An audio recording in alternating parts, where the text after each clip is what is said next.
আজকে কিন্তু স্কুলে যাইনি। আজকে কেন স্কুলে যাইনি, আজকে ফেব্রুয়ারি মাসের 12 তারিখ। তো 12ই ফেব্রুয়ারি কেন স্কুল ছুটি আছে, এখানে কিন্তু সমস্ত স্কুল কলেজ ছুটি আছে।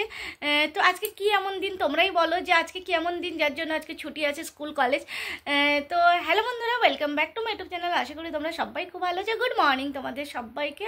আজকে বলে রাখি তোমাদেরকে যে আজকে হচ্ছে রবিদাস জয়ন্তী, শুভ রবিদাস জয়ন্তী। তো উনি কে ছিলেন, কেন ওনার জন্য আজকে রবিদাস জয়ন্তী পালন করা হচ্ছে এবং কেন ছুটি দেওয়া হচ্ছে, উনি কি করেছিলেন সেটা একটু ছোট্ট করে শেয়ার করব। কারণ আমার মনে হলো যে তোমাদের সাথে শেয়ার করি, কারণ আমার মতন হয়তো অনেকেই জানো না যে উনি কে ছিলেন, কি করেছেন আমাদের জন্য।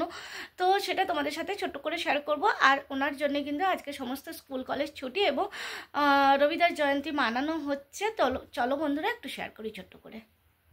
শুভ রবিদাস জয়ন্তী। গুরু রবিদাস আপনার জীবনের সঠিক পথে পরিচালিত করুন। 12ই ফেব্রুয়ারি 2025 সালে আজকের দিনে সন্ত রবিদাস জয়ন্তী পালন করা হয়। সন্ত রবিদাসের জন্ম হয়েছিল বারাণসীর পাশে এক গ্রামে।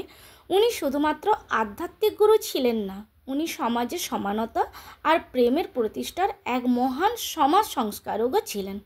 রবিদাস রহিদাস, রোহিত দাস, রুহিদাস নামেও কিন্তু পরিচিত ছিলেন। উনি নিজের জীবনে শিক্ষা ও জ্ঞানকে বেশি প্রাধান্য দিয়েছিলেন। উনি সমাজে জাতি আর লিঙ্গকে দূর করার শিক্ষা দিয়েছিলেন।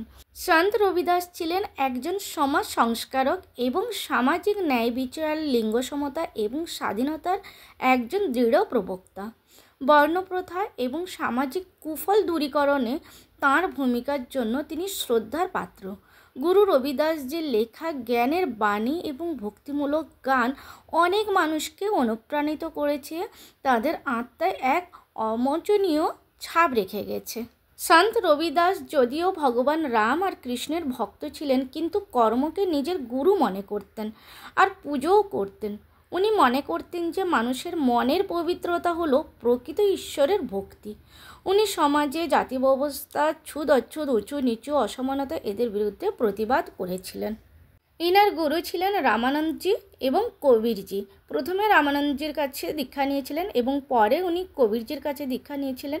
রবিদাসজি নিজের রচনার দ্বারা সমাজের খারাপ দিকটা দূর করার চেষ্টা করেছিলেন। গুরু রবিদাস জয়ন্তী গুরু রবিদাসের অনুসারীদের কাছে সাংস্কৃতিক তাৎপর্য বহন করে।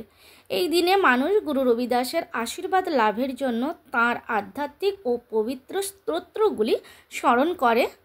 চলুন আমরা কিছু সন্ত রবিদাসের কিছু উক্তি আমরা শুনে নিই। উনি যে যে দোহা বা উক্তিগুলো করেছিলেন, যেগুলো মানুষের মনে দাগ কেটে যায়, সেগুলো একটুখানি তোমাদের সাথে শেয়ার করি। প্রকৃত ভক্তি আচার অনুষ্ঠানে নয়, বরং নিপীড়িতদের অধিকারের জন্য লড়াই করার মধ্যে নিহিত। কোনো ব্যক্তিকে তার জন্ম দিয়ে বিচার করো না, বরং তারা এই পৃথিবীতে যে দয়া প্রদর্শন করে তা দিয়ে বিচার করো।